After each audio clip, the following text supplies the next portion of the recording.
ilaahay subxaana wa tacaala maarata wuxuu noo sheegaya insaankan inuu macnaha la socdo markuu keligiis yahay, markuu dad la joogo, markuu macnaha uu jiifo, markuu soo jeedo, markuu macnaha mataqaanaa uu dad la faqayo, markuu macnaha keligiis yahay, intaba inuu la socdo.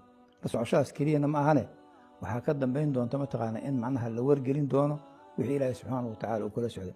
aayad macnaha fii suurati mujaadala ku jirta ilaahay subxaana wa tacaala macnahaas ku tilmaamaya: alam tara ana allaha yaclamu ma fi الsamaawaati wma fi اlard ma yakunu min najwa ثalaaثaة ila huwa raabicum walaa khamsaة ila huwa saadisum walaa adnى min dalika walaa akthar ila huwa macahum aynama kaanu ثuma yunabi'uhum bima camiluu ywma alqiyaama ina allaha bikuli shayin caliim. ilaahay subxana wa tacala ayaddaas wuxuu nagu barayaa marka hore inuu macnaha cilmi ballaaran u leeyahay maa fi الsamaawaati wma fi اlard, macnaha waxa ku sugan cirarka iyo dhulalka iyo intuu udhexaysaba ilaahay inuu macnaha aqoon iyo cilmi u leh, bal inuu isaga macnaha abuuray. laakiin hadalka wuxuu ku socdaa bani aadamkan mataqaana oo ilaahay subxaana wa tacaala uu rabo inuu islaaxiyo. maa yakuunu min najwa ثalaaثaة ilaa huwa raabicum, saddex qofood meel kuma faqdo ilaahay subxaana wa tacaala waa kan afraya.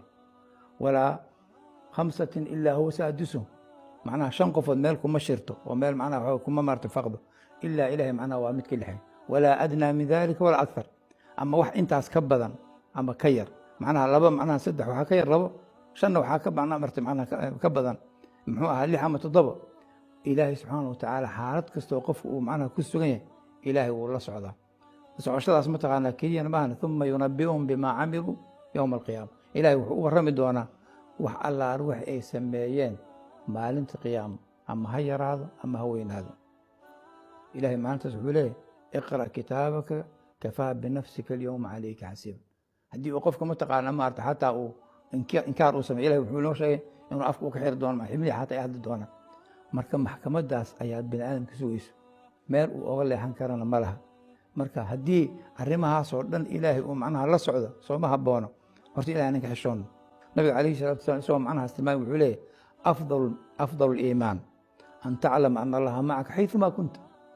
iimaanka waxaa ugu fadli badan inaad macnaha ogaato ilahay inuu kula socdo meel kastoo joogto, ama keligaa ama gurigaada ku jir ama god ku jir ama hawada mar ama badda mar, macnaha waxaa ilahay waa kula socda.